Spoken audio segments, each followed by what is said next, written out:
Hello and welcome to Empire Rugby League. This is the Western Front, and this is a special edition episode where we will be talking everything Women's Rugby League in WA.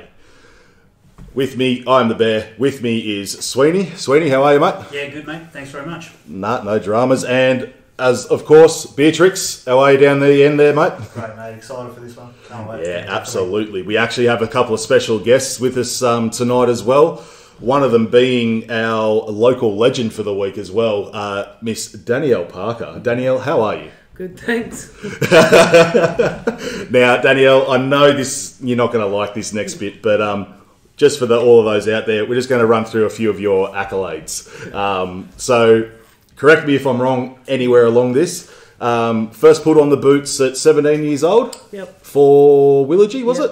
Yep. So, technically one club player. You're still involved with Willoughby. Yeah. Fantastic. And then in 1999, both you and your sister, I believe, were selected as shadow players for the Jillaroos. Yep. That's awesome. And in 2000, you actually got to play in the World Cup in England. Yep. That would have been incredible. Yeah, it was good. So what sort of went on to get to that stage?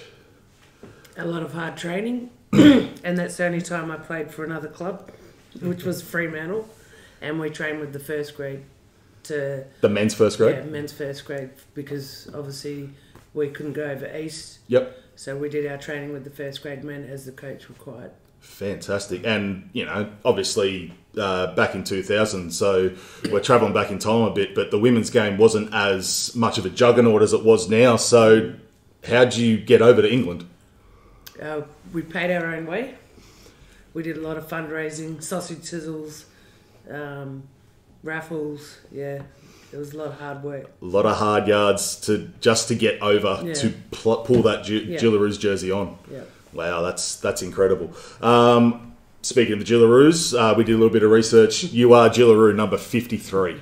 So congratulations on that. That's an achievement that not many will ever get. So well done there.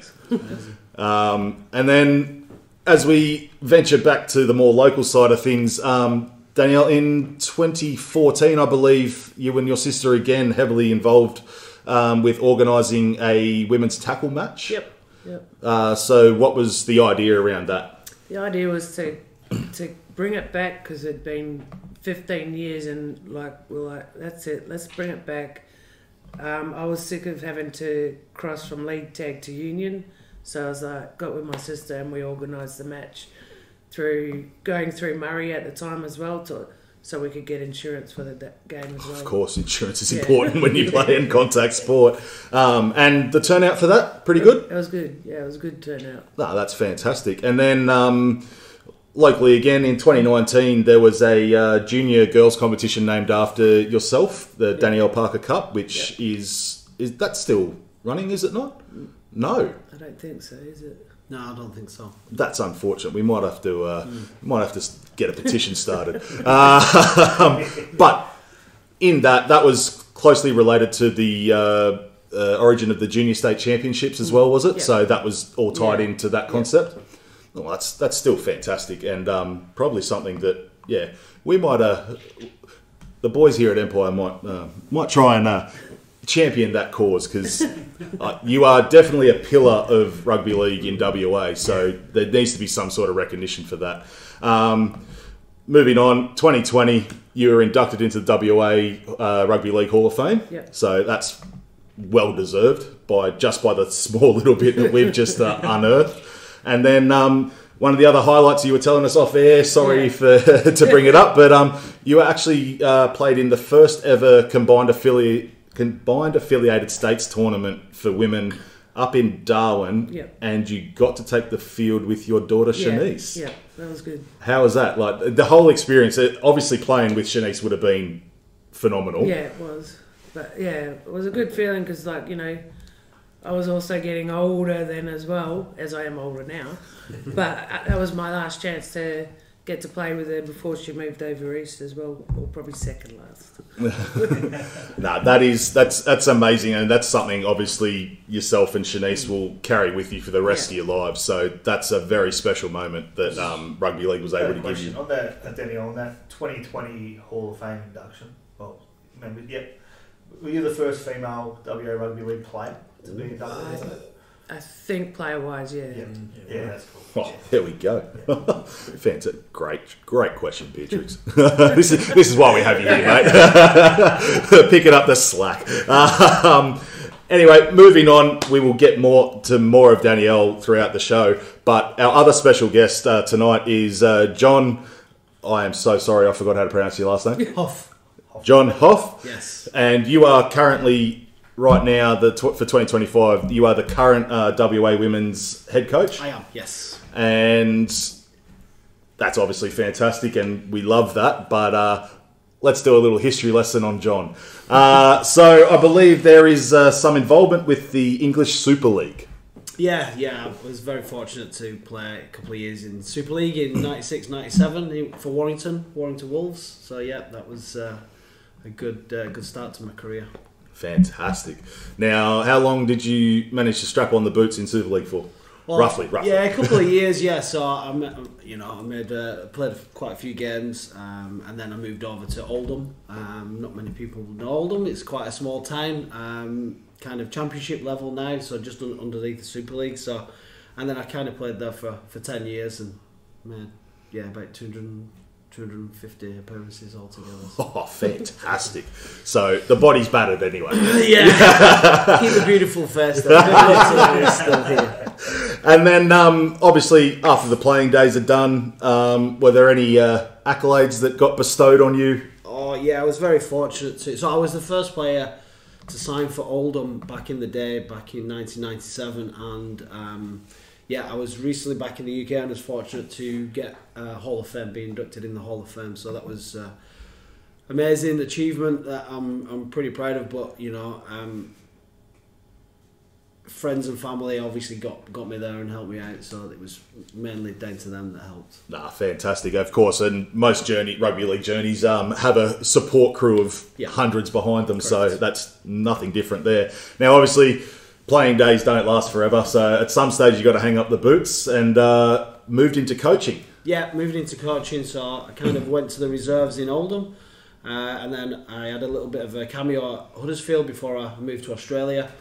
And then 2018 and 2019 I did North Beach head coach for the men's, 2 minor premierships and 2 defeats in the grand final. I still hold... to this day, it's a bit of a tough one to take, but anyway, so I moved on and then did the men's state coach with assistant coach with Darren Shaw. Yep, and we did 2 tours on the WA state team, and then did the under-18 schoolgirls a couple of times and took those over east for state championships, which was great, and then moved into this role now, kind of doing the women's head coach and kind of managing the pathways of the women's kind of programme going forward. So that's where we're at.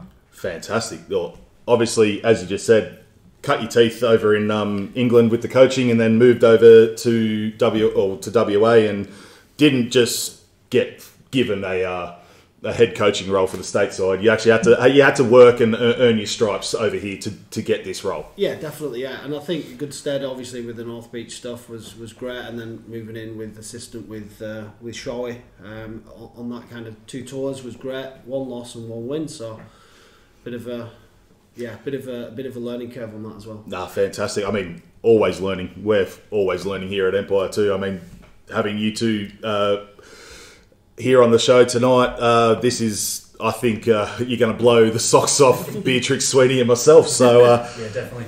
Unless the 2 boys down the end there have got any quick fire questions for you. Just my one. Like, you were involved in sort of decent level coaching in the UK, and then come over here to our state teams. Sort of, what's our professionalism like at state level as opposed to everything at Oldham? Oh yeah, I'd probably say it's probably kind of. I'm not sure if you're aware of the levels. They have Super League, Championship, League One, and I'd probably say the men's state is probably it showed when we played the English kind of community Lions last year. So it's kind of at that level. It's kind of League One is kind of semi-professional. So it's probably at that level where we're at. Yeah. Right.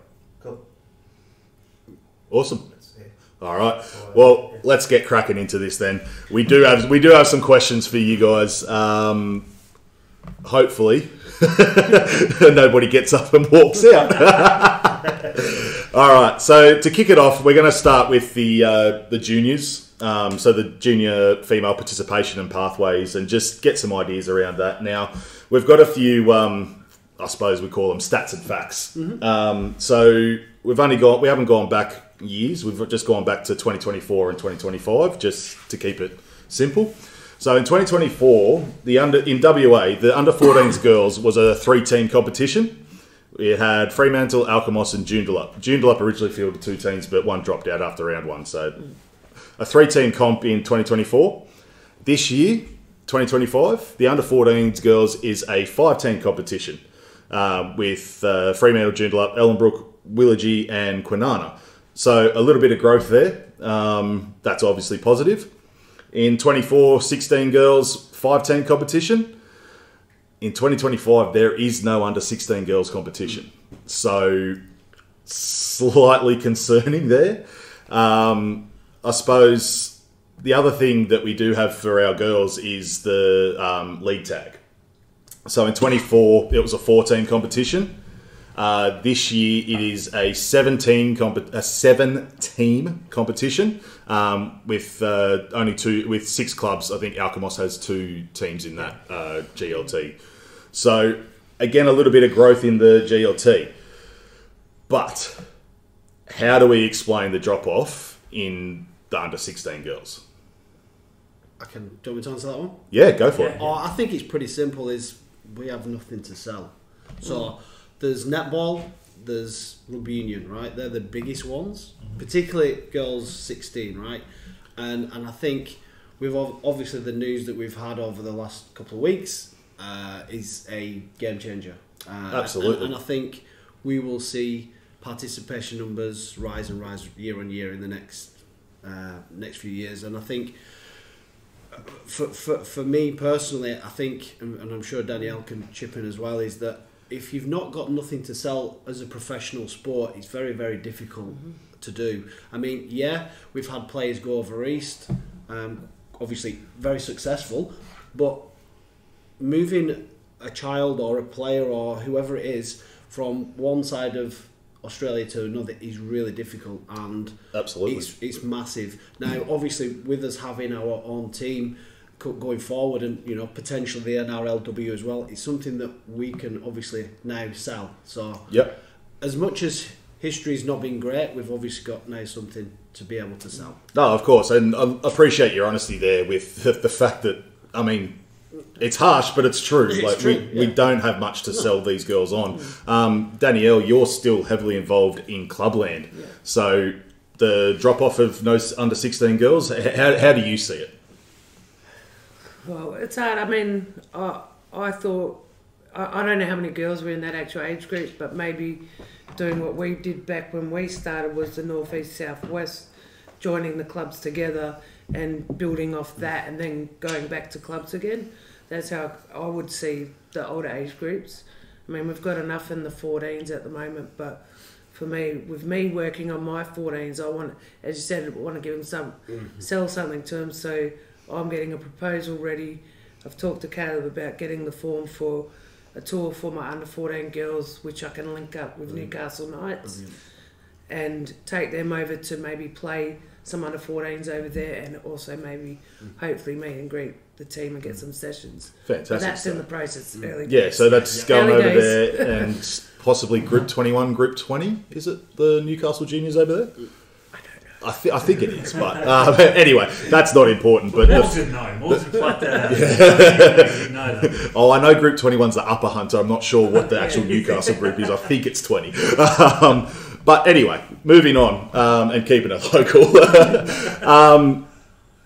The growth, obviously, as we identified earlier, in the under 14s girls. Now, that is awesome. From 3 to 5 teams in the competition, that's pulling a figure out of nowhere, that's probably an extra 40 to 50 girls playing the game within a year.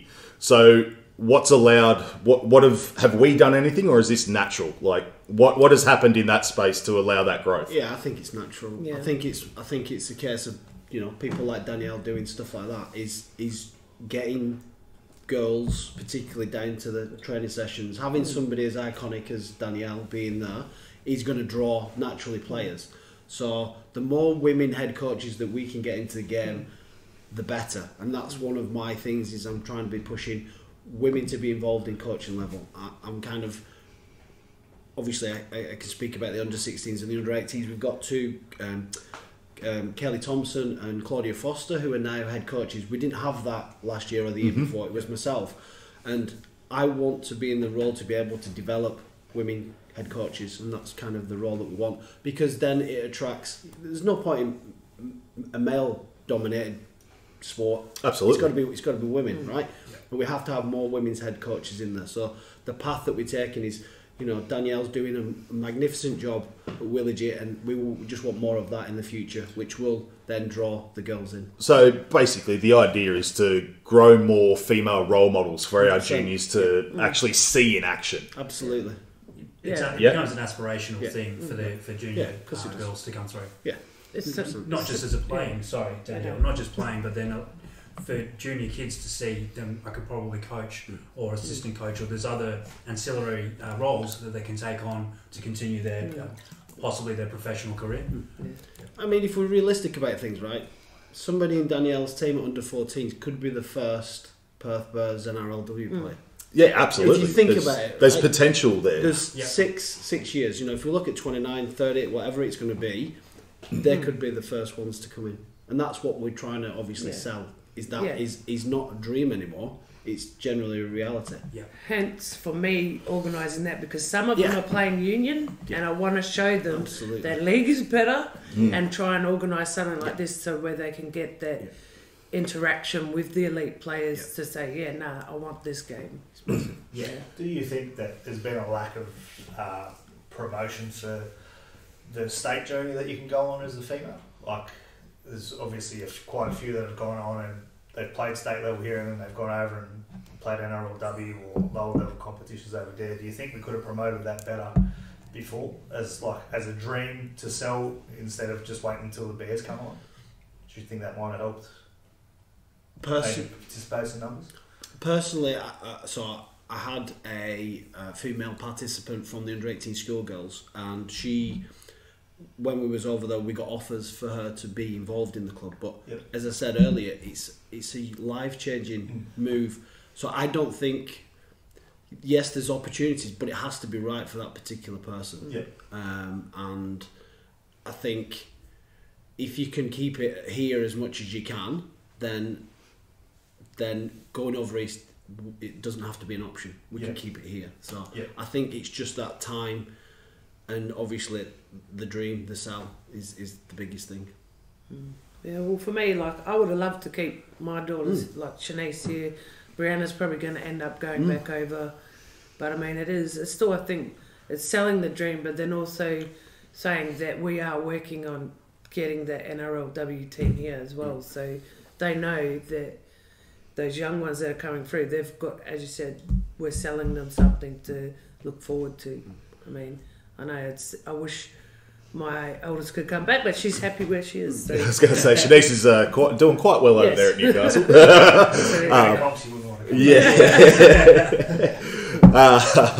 Just on that, there is obviously part of the development of the so there will be a Tasha Gale Perth Bears will be involved in that, and the Lisa Fioli competition. So I'm based here as well. So again, there will be things put in place long term, I believe. Is that confirmed that the there is a business case that's been put together at the moment for that. Awesome. But nothing's confirmed. Again, I don't work for the NRLW. No, that's just my personal view. But I think that is definitely, because it's the same as well as the boys. There's going to be New South Wales Cup, and the other competitions underneath it will be represented in Perth. Yeah, awesome. Fantastic.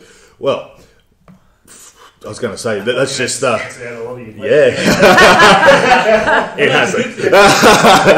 But no. Anyway, so obviously we also saw in the year-to-year growth with the junior girls that GLT, so Girls League Tag, grew, I think, by, what was it, like 3 teams?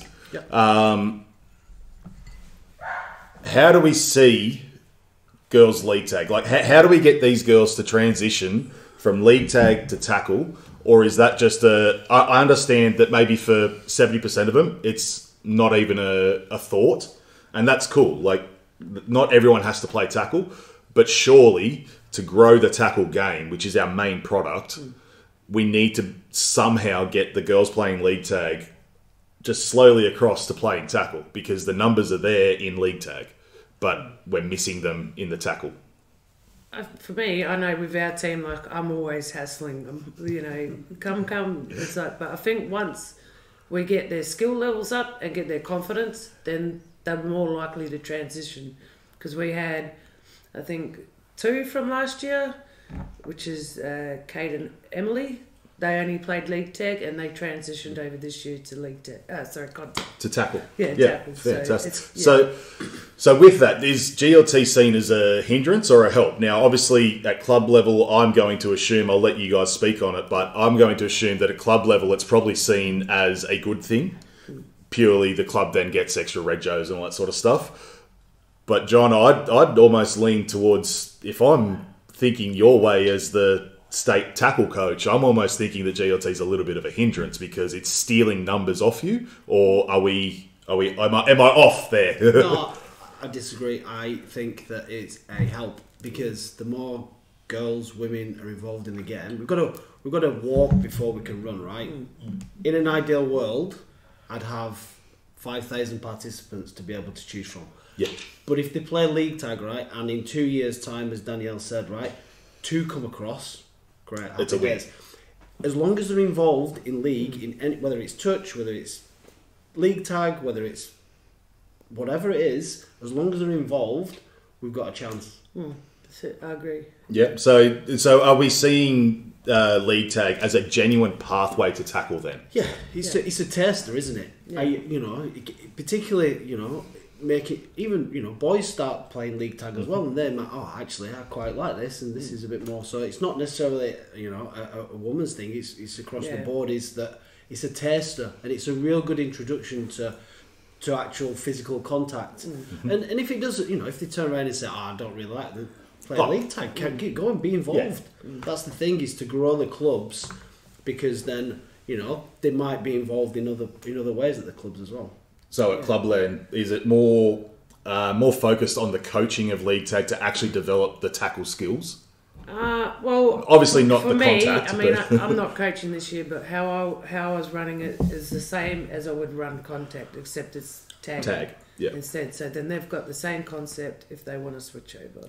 That seems like the logical way to do it. Do you think part of the problem is that the girls that are playing League Tag are only coming into rugby league at that age group? Like, they're only starting at under 14s girls or League Tag or whatever, instead of starting at under 6s and coming through playing tackle or doing the tackle already? Are they not getting involved in the game until that point, or is, because from what I see, there's not a lot of little girl involvement here? Well, we've got a lot of girls at Willagee. Yeah, we've got a lot of girls coming up. That's why I've really, really pushed to set like our juniors starting with the girls, because there's girls coming up which need team. That's good to hear. I agree 100%, and I think we'll see it more and more with obviously the investment in the franchise, right? They've announced whatever package it is to have rugby league in majority of schools. So you will see that under 6s coming through in the next 5 to 10 years, and that's where you'll see where they'll get the league early rather than later on. And I agree. So it may be a fact in 5-10 years that tag actually tailors off a little bit and league is more prevalent, so we'll see. Just from playing over in the Penrith comp, like, League Tag wasn't a thing. Girls played rugby league all the way through until the cut-off at 12s when they weren't allowed to play with the boys anymore or something like that. And I noticed the League Tag is slowly starting to get introduced over there now, which is boosting the female participation. So, Yeah. Well, It does seem sort of like a way to kind of capture some of them might be lost from the system. Yeah. So yeah, I'd probably see it as a help, like you've suggested. So yeah, keep them in clubland, keep them in the game, keep them involved. Yeah. Because it's the more people we have, the better, and the more the game grows. So. Fantastic. And just one more that we're going to hit on, and this probably actually I think Danielle, you might have something good for this, but I'll throw to John first. With the weekend just gone, we saw the Rise Carnival Challenge, whatever it's called these days. We saw the Rise go on Saturday and Sunday. Yep. Now, there was only enough, from what we're led to believe, there was only enough female participants to have one female game, and apparently that's the state selection. Yep. Are we seriously in that much of a bother with a strong, high numbers in the 14s? Are we really only able to put on one trial match and select girls from just that? Is that where we're at? I think you've hit the nail on the head, right? We've spoken about the difficulties that we're having at the moment at that kind of level. So going from 14s strong, and even 16s last year was pretty strong, and then you've got 18s drop. The 18s is the problem child at the moment. Is that 18s generally, whether it's male or female, you kind of drop off. Well, they discover other interests in life. We'll just say that. Correct. But as part of that is we are obviously taking the under-18s, and that'll be a combined team this year, similar to what we did last year. We had to, because we want to give WA girls a chance. Even if we get a team from NT, SA, whatever, we put them all together, at least they've got a chance to do that. And that's what the NRLWA has committed to doing, is we're going to try as best we can to try and get a team together to be able to take them over to the States. So it may not be a solely WA team, it may be a combined affiliate. It wasn't last year. It wasn't last year. It was a combined one last year. But again, the 16s, again, we've kind of, like I said, repeating what we spoke about, but hopefully in the next, 2-3 years that those numbers will massively improve. Yeah, of course. And Danielle, how do you see Rise? Like, what's the feeling at Clubland about the Rise program, especially for the girls? For me, I think for me personally, I think it's good for development and stuff, and they get to get the best of the coaching. But I mean, I think some people are still confused with what it's about. So that's only what I get from other people. That's the feedback I get too. Yeah, they're just confused with why.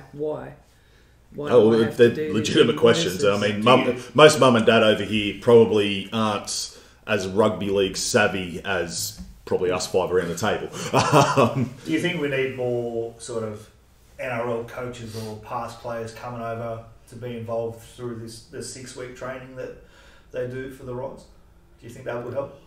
Having a bit of names behind it? Yeah, star power or something. But again, come forward. If you're listening to this, right, and you want to be involved, reach out, come and see us. There's no lock, there's no close anything off. Come and reach out, speak to Caleb, speak to Gethin.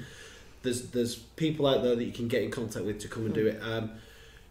Just on that is that I agree. There's probably a little bit more education. So one of the things that we're going to do this year is I'm going to go to every club, and I'm going to sit down with each of the junior, whether it's the juniors, the seniors, particularly focusing on the women's, is to say, hey, this is what we're doing. If you got any questions, be involved. So we're going to do that after we've come back from the state. The next set of sessions will be reaching out to the clubs and doing that, and giving the education side is, if you're unsure of Rise, it's a really great program, but it's just the education side is, like you've said, is the mums and dads that might not be quite sure of what it's all about, what does it entail, and we have to do better at that, and we recognise that we just have to educate them a little bit better. Yeah, fantastic. So we've had enough of that, but let's spitball into the future.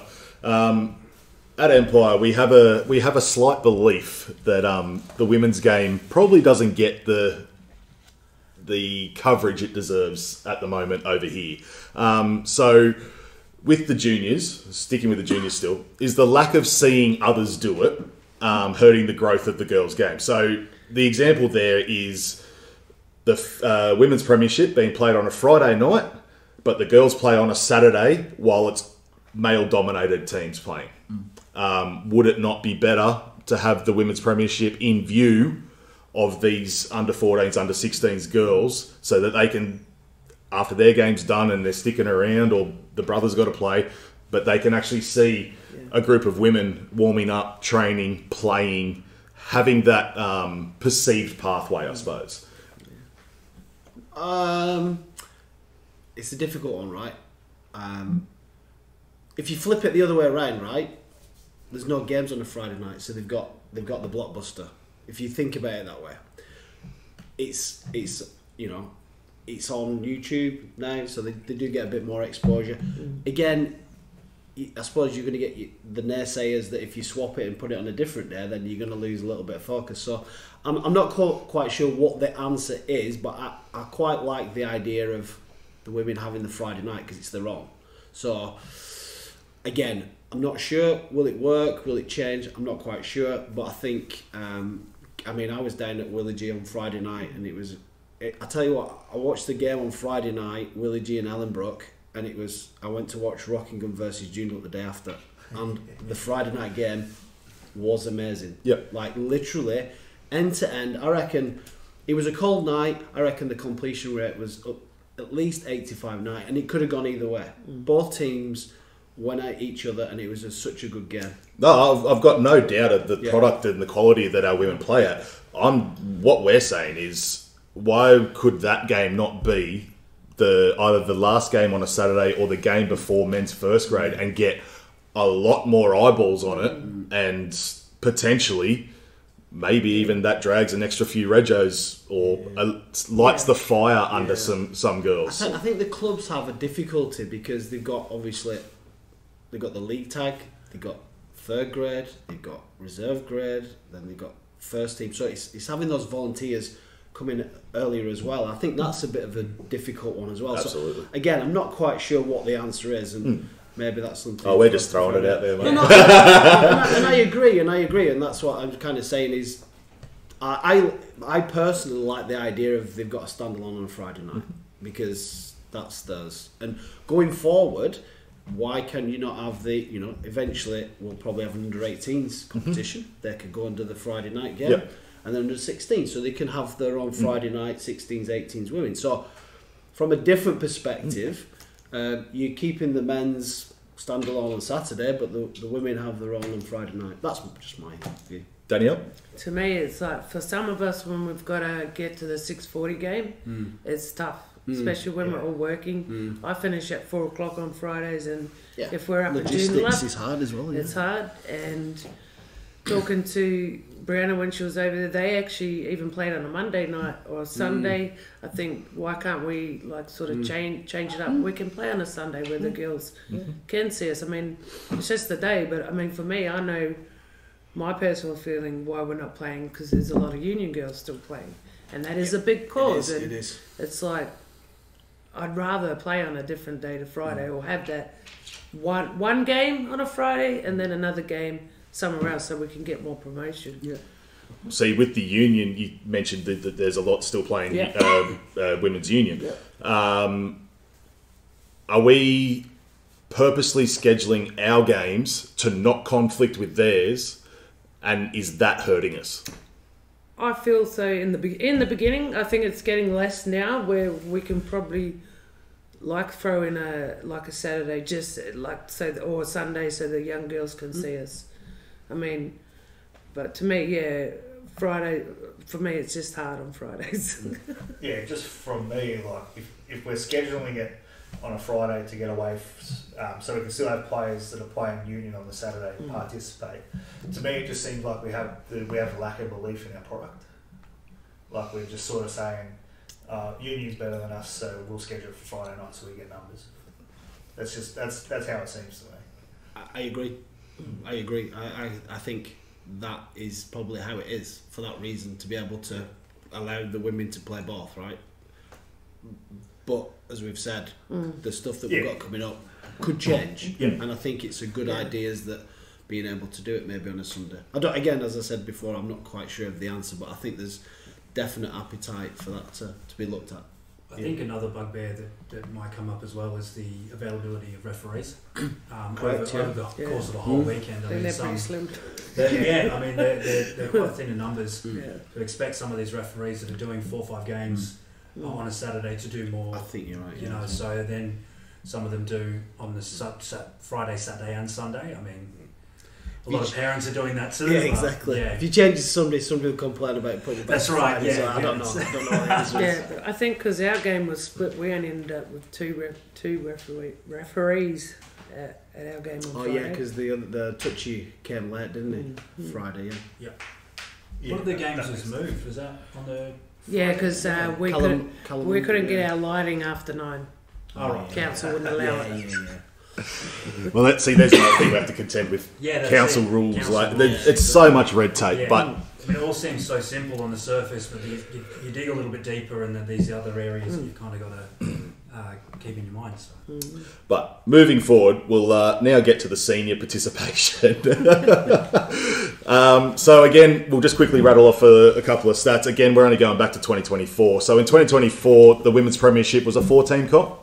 This year, it's obviously a 5-team competition. So extra team joined, and I believe that was Kalamunda. Yep. Beautiful. They re-entered. Yeah. So again, an extra team. Nothing wrong there. That's obviously a positive sign. The women's league tag, 8-team competition in 24.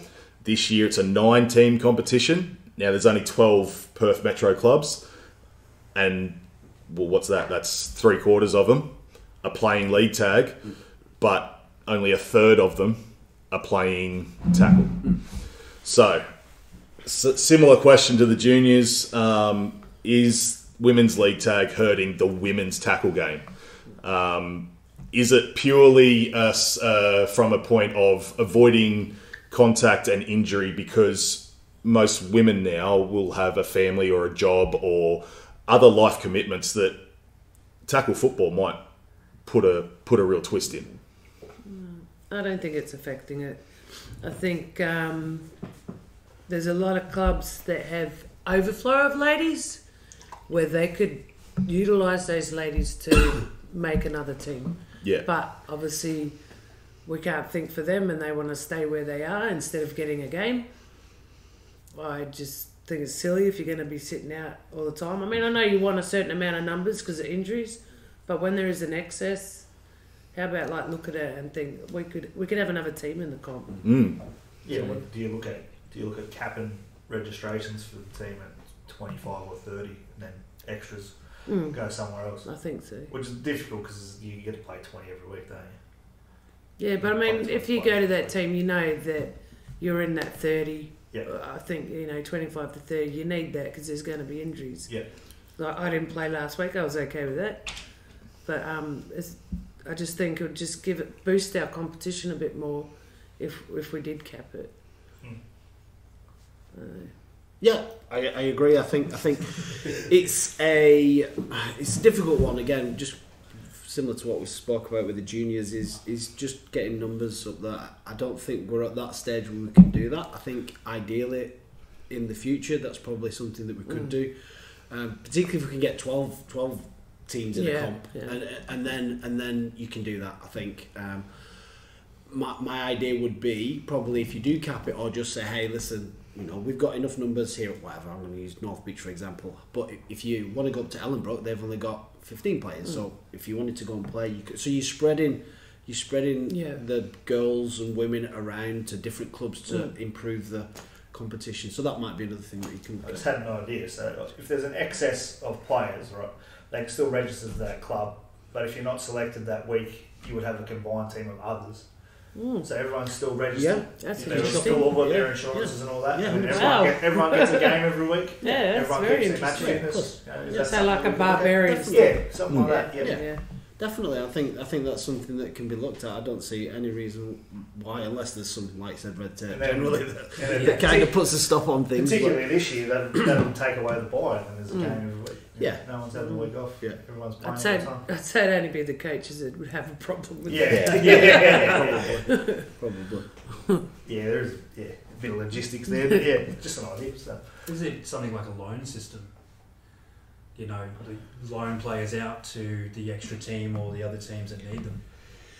Well, you can perm it out, but I think I don't know if how that would work if you've got a team, because I only know that if you don't have a team, you can perm it out. But I suppose it could be the same.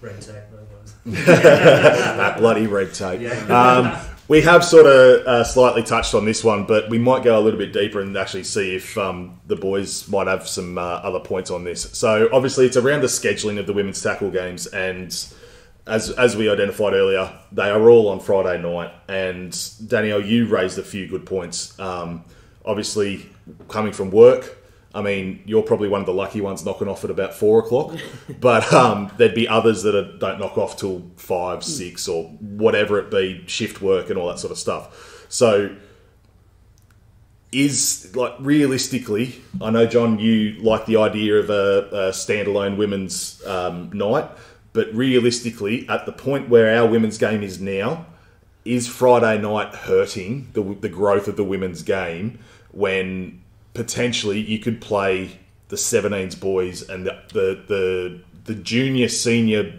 boys competitions on a Friday night under lights would hype them up a little bit more, and you may be able to grow that area as well as the women's game by shifting them to a Sunday or a Saturday. What do we think? The honest answer, I don't know. I've not had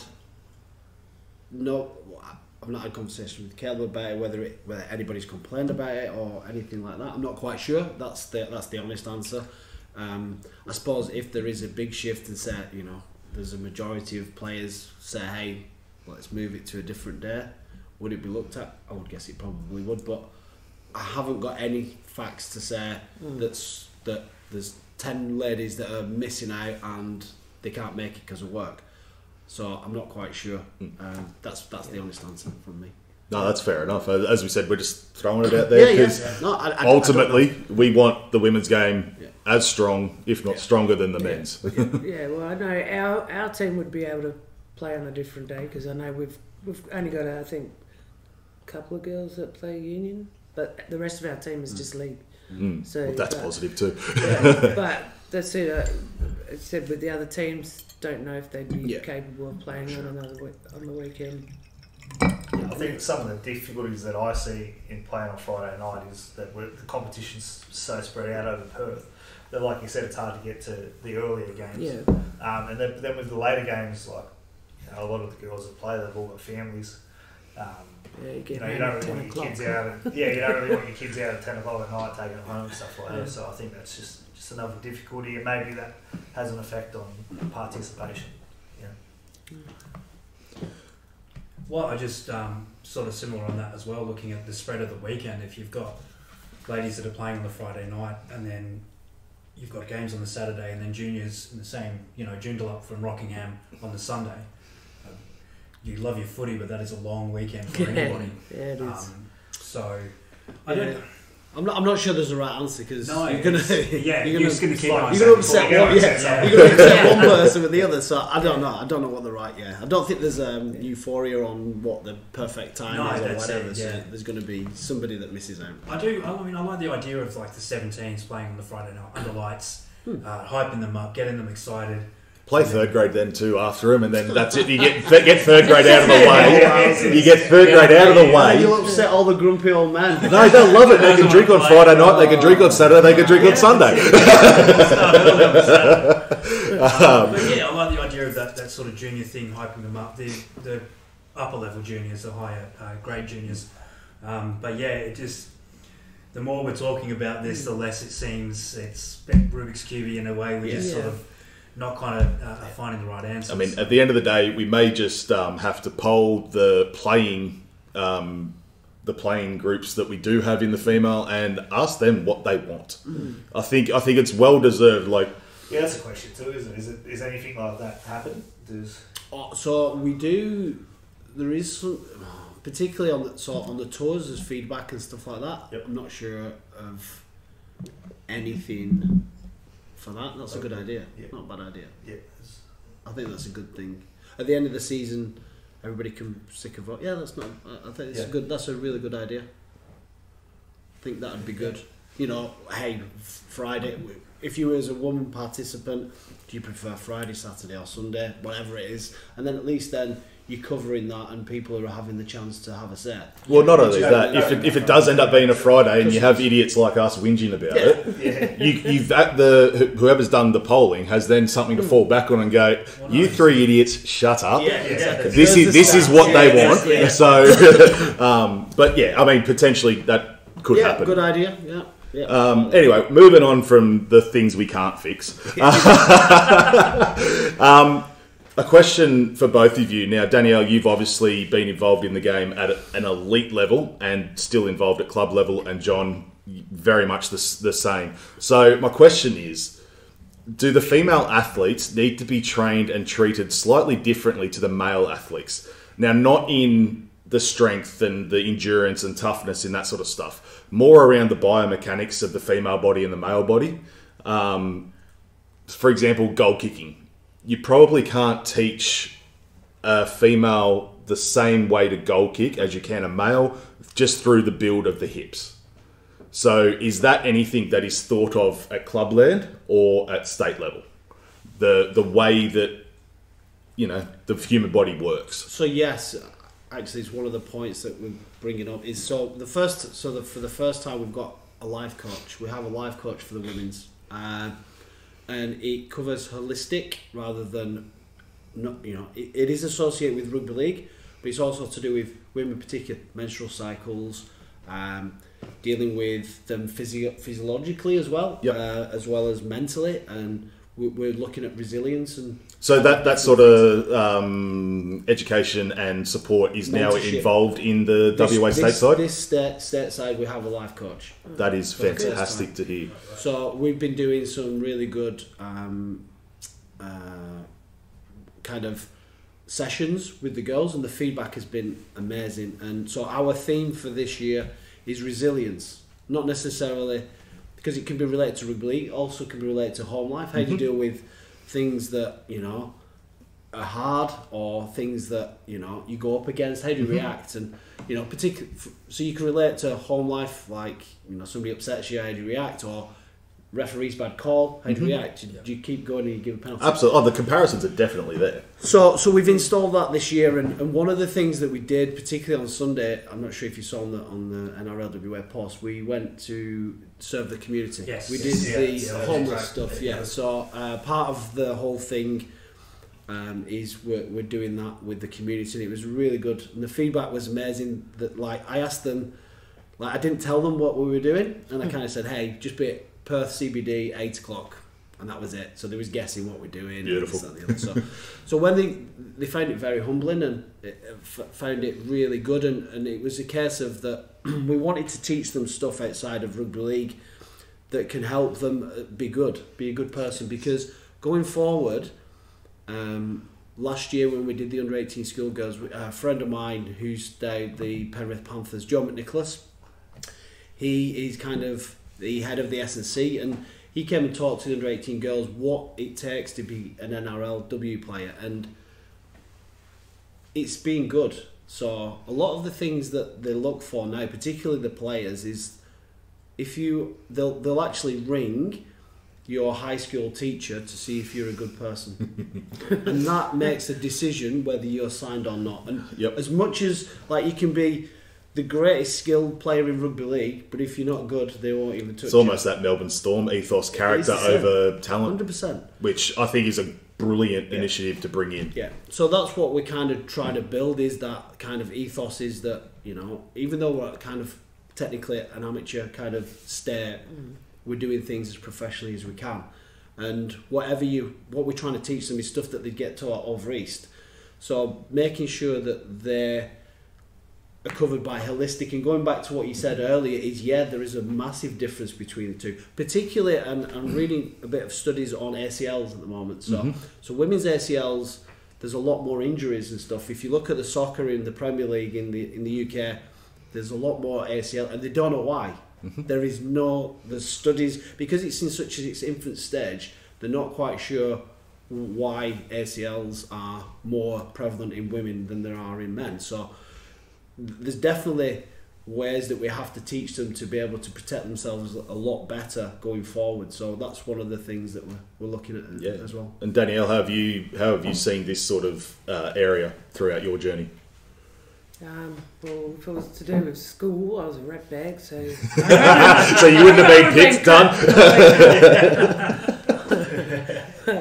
Yeah, no, I think the process has definitely come a long way. So I think there's a lot more given to the girls.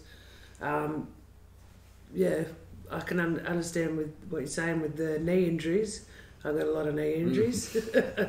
So yeah, I think working on that, conditioning the women's body to be able to take more contact, because I think there is a lot more injuries for us than there is in men. And we do have an S&C coach as well. So we have the staff is fully involved in that, and we have an S&C coach, and she kind of, again, she's a lady, and she kind of does specifics to the biometrics of kind of women. So she's got a lot of great background in that. Fantastic. So we're in a good position in that. Anything on that one, boys? No, I think you've covered everything. That's great to hear. Yeah, but I just hope that sort of mentality and what is being put together at the women's is also going to the men's, the school boys, the school girls. I hope that is a program that is statewide. Yeah, so I can only comment on the women's stuff, but that so as my role is, the pathway is that it'll be all the way through. So beautiful. So as I said, we're going to be visiting. So the life coach, Alison Goldstone, she's going to be coming along and presenting what the women have got. Again, same thing, just one thing: resilience. How do you deal with it? Little pathway, little kind of things to help with, dealing with adversity. Yeah. And if it happens that's rugby league as well, great. And if it's not, that's also good as well. So that's going to the under-18 schoolgirls and the under-16 schoolgirls. Fantastic. And all of the clubs. Yeah. Now, you mentioned before, John, about yourself. You're going to personally visit every club. Yes. Can you see my screen? Because that's actually one of the questions there. I literally can't. Basically, the broader question was, do you believe there's enough education at Clubland to create the knowledge and competent female players? Or are they just being treated like... they don't need special treatment, but at the same time, as we touched on before, there are differences biologically. So are they just being put through the same sort of... if you go down to any club training over here, a lot of the drills that are being done are fairly outdated. They're done by dad who played back in, way back when, and this is what he did, so that's all they know, so that's what they're doing. Is that happening at Clubland, or are we tailoring some sort of programs to our clubs to bring our female players forward? The honest answer is no. It's still back in the day, right? It's still, Yep. and that's just down to resource, unfortunately, right? Yep. And again, with the landscape that's going to change, that will naturally change. So if we can educate them, even if part of the role is that, if like I said, we'll present, and if anybody wants any coaching, I'm happy to mentor. I'll help anybody that comes and knocks on my door, and I'm willing to do that because I love the game and I want to give back to the WA community, because I want as many Danielle Parkers as we can, whether it's over east, whether it's hopefully here in the next 5-10 years, right? That's the kind of goal that we want to do. As many. If we can get another Jillaroo, how good would that be? Be phenomenal. Yeah. Hopefully, Brianna. Yeah. no bias there, Danielle, at all, is there? Shanice is a Kiwi fan, so exactly. I'm going to have one of each. One of each. just to make the game day interesting. But Danielle, how have you seen training for the girls change throughout the years at Clubland in particular? In Clubland, I think that there's a lot more, education, especially when it comes to state. There's so much more that we get knowledge when we go on state tour, before we go on state tour. where like we were just rocking up, where now there's more education on mental health, what to feed your body, this and that. You know, I think it's come a long way, and with these introducing that other thing, that's even probably better as well. So yeah, I definitely think we need more of that, because it's the same as with the coaches of the boys as well. I don't think there's enough coaches coaching coaches. Yeah. And I think that's why skills wise and in other areas we're behind so far against the eastern states and stuff like that. Because there's just not enough. Like most of the coaches are just mum and dad come down just so they've got someone coaching them. I mean, I think I have said at Willagee that we need a head coach to direct us all, which hasn't happened yet, because I think everybody's everyone should be on the same doing their thing. I agree. Yeah. But don't knock the mum and dad coaches, because otherwise... No, that's right. We need them. We need them 100%. No, it's not their fault. It's not. Far from it. It's just a resource thing, I think. Yeah, it's a resource thing. And I think it's also, if there is a coach that's out of line, they get pulled in by the head coach, you know, because sometimes there is that over exuberant coach. Yeah. And then also to educate us if there's something new that's come along. So, could that very much be the tip of the sword when it comes to the education of the NRL and what's coming down the pipeline, and sort of feeding it out to the club? Could that just be something that coaches do better than, like, have all your girls league tag and girls tackle training with the women's tackle at the start of the year? So not only do the girls learn from the girls, but the coaches can learn from the coaches also. Same with the men, like all the competition age boys spend one day a week through the pre-season training with the Opens men. But that's where I think if you have that head coach, when you got coaches that like, I don't want to meld with league tag or contact, so if you have that vocal point, that's right. Then it's in. You need a leader that's going to stand there and go, no, this is how we're doing it. If you don't want to buy in. Hit the road. Last couple of questions, guys, and then John will let you sell the dream of what the current state side is doing. But quickly, what can specifically clubs do right now without waiting for the franchise or any other big boost? What can clubs do right now to increase junior and senior female participation, or what would you like to see them try? Just promoting. Like for me, like I can say last year, I held on to 3 girls that are now in the under 14s.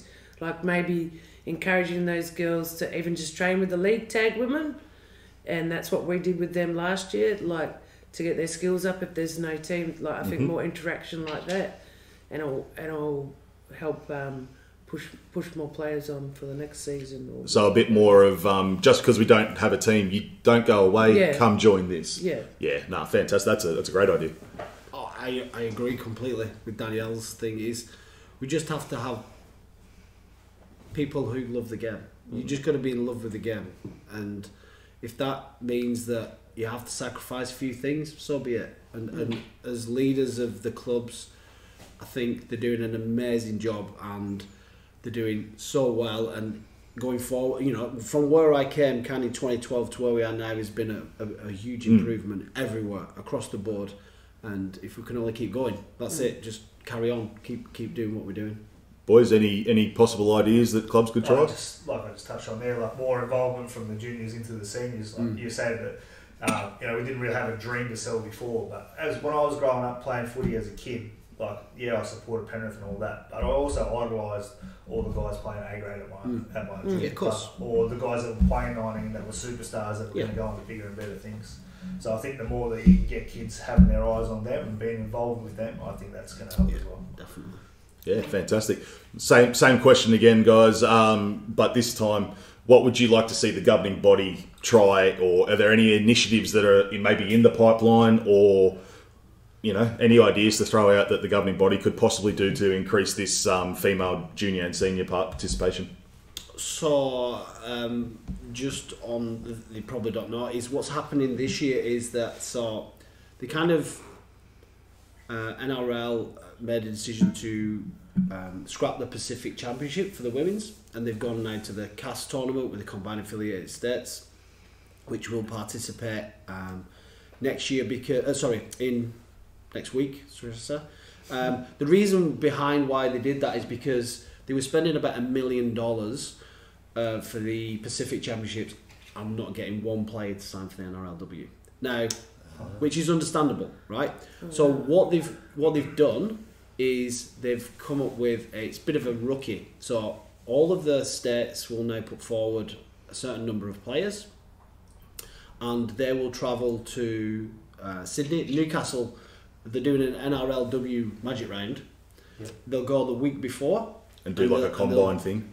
Well, they'll train with a NRLW squad, so they'll test and they'll do all the rest of it. So what it does is it gives them a bit of an opportunity to, hey, this is what it's like, this is what it's going to be. So again, this is new, it's not been tried before. I think it's a good idea. I think it gives them an opportunity to see what they could get.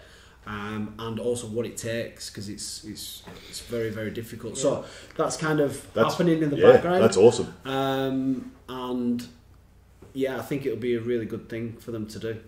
So I'm looking forward to see that. Really good. Yeah. I like that that's essentially the same version of what we've just spoken about in terms of getting our juniors involved with our seniors. It's just that level again. Yeah, absolutely. So I think what we're looking at is if we can try and get everybody as involved with each other from juniors to seniors, allowing that community to move together. It's the same thing will happen in the next stage. The seniors will get to go with the NRLW players. That's the stage, and then the NRLW players with the internationals. So that's what it looks like. Participation is community, essentially. Yep. Yeah. Beautiful.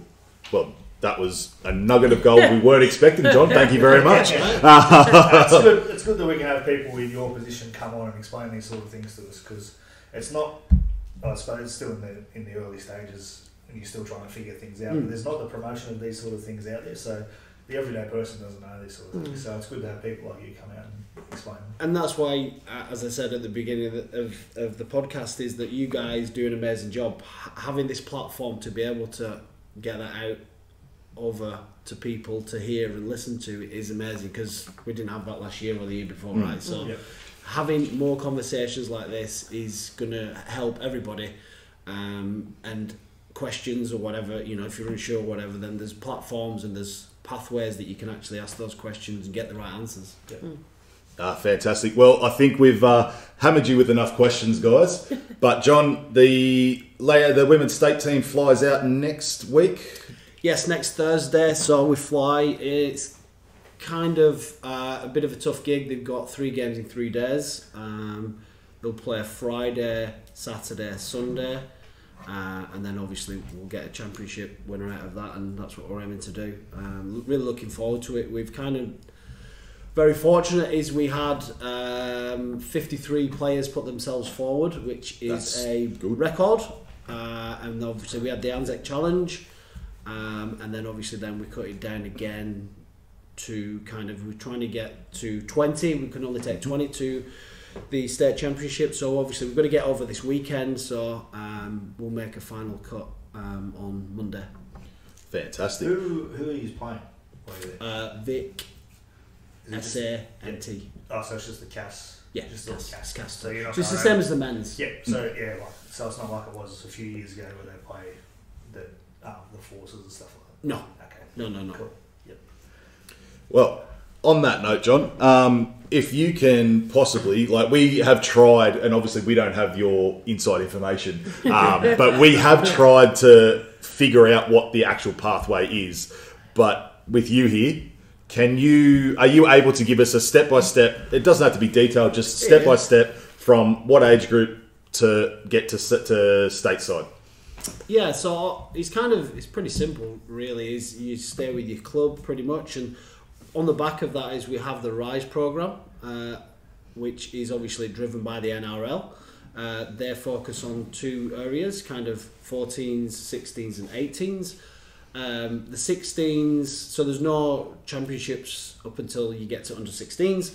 Then you'll travel over to do the championships, and same with the under 18s. The under 18 schoolgirls is probably going forward going to be the elite competition for players to make that transition from under 18s through to the NRLW. So that's going to be really focused for the next 5 to 10 years is that under 18, same as it used to be for the men. Yep. As you can see, the under 18 schoolboys is still prestigious, and the under 18 schoolgirls is very much exactly the same. And if you make that team, then you're onto amazing things already. So yeah, that's the kind of the pathways that we have at the moment. And then off the back of that is we have the women's state championships that we've just been speaking about. So obviously from under 18s at the moment in WA, the next step is to play the women's senior competition, and then off the back of that is the combined affiliated states championships, which we go through. Are they picking a cast team off the back of it? I believe there's something, I'm not quite sure of the finer details, but there is something. I'm not sure if they're going to tour. I'm not quite sure if that's in the pipeline or whether they just pick a team off the back of it. I'm not sure. Because to me, like you spoke about not having a dream to sell, but like when I was playing state back in 16 and 17, for the life of me, I couldn't believe that people weren't pushing for this to be a pathway for even people over east that were sort of struggling and making rep teams and stuff like that. Because you can come over here, you make the state team, go to cash championships, put your case forward there, then you make the cash team and you go tour and you have all these eyes on you. Like for me, it would be a lot easier for someone to stand out in a cash team than it would button heads with everyone over in the eastern states trying to make their teams. I agree, but they're not looking at that age group anymore. They're looking at the target in the 18s. So that's why I said the under 18 schoolgirls is where you're going to pick your next Danielle Parker. So that's where they're focusing on, and I'm sure over time, as they will do, they'll go even younger. So because the NRLW, you've probably seen the competition how it's grown massively. I mean, over east is gangbusters. How many teams they've got, and what they're looking at, as they used to look at women that were a little bit older, they're now changing it to very similar to the men's path. Is that they're targeting the 15s, 16s, 17s, and 18s, and I'm sure that's going to be very, very similar for the next few years going forward. Awesome. Well, what I'll do, guys, is John, I might leave you at the mercy of these three. They might have some killer questions for you, and at the end of that, we'll wrap it up. So, easy. Sweeney, Beatrix, Danielle, anything you want to ask John? No, I was just on the back of your question there. It's like, I think you were trying to say it's a different. So we've sort of stepped back now a level from what we played the last tournaments. I think that's what I could see from that, going back to the CAS. Yeah. So it's gone back to the CAS, because of that reason, right? So the NRL are obviously interested in trying to promote the NRLW, whereas we as a NRLW state are trying to promote women in the state. So as you saw the results, the Pacific Championship, they did struggle, and bringing it back to a CAS tournament kind of levels the platform a little bit, particularly with SA. I mean, Vic will be very strong because they've now obviously got the Melbourne Storm and they've got the pathways that are in place there. So they're going to be very, very strong, but I think we're going to, push them every kind of avenue as we can to try and get the win on. I mean, I only look at that as well because I know I was over with Brianna for 4 months when she was in the Tasha Gale Cup, and then I've been over there and I've seen the training that they do over there compared to our girls. It's like, what are we going to be able to compete when they do, if they do get selected in that CAS or whatever it is? Can you just explain that a little, so, bit more will detail? they be able to withstand the training or whatever they get shown? Yeah, I think, Brianna's shown that she can still compete in that Tasha Gale competition. So I think the more we do that, we're more, as I said before, is even though we might be an amateur state, we're still doing professional training. So all the stuff that we're doing is what they would do over east. So the training side of things, and obviously the competition is probably not quite as good because, like I said, we're at the CAS Championships, and there's a level of the Tasha Gale and Lisa Fiore competitions. So yeah, I would say we are transitioning to try and get there. Okay. Yeah. So John, just last question: what would you consider as head of the program, head of the state at the moment? What would you consider a success at this upcoming CAS tournament?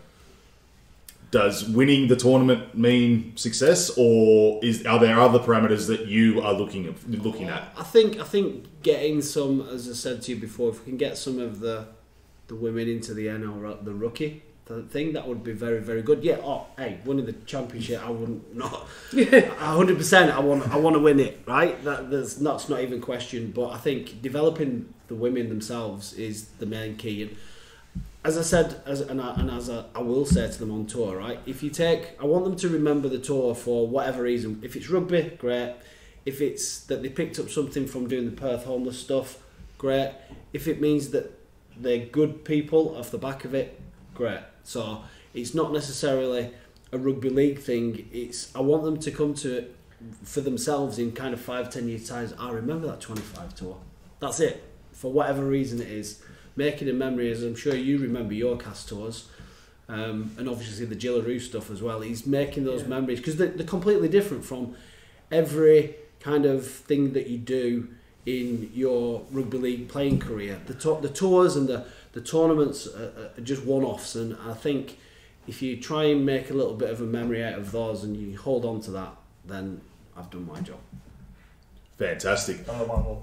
Oh, Beatrix. So, obviously, you've been watching all the women's games and stuff like that. Yeah. Is there anyone that's come in and surprised you and jumped out that you didn't expect and that we should watch out for in this CAS tournament? Yes. When's this podcast going out?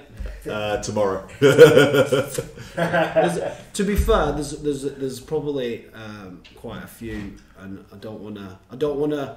If it's going out tomorrow, I'd rather tell you afterwards. Yeah.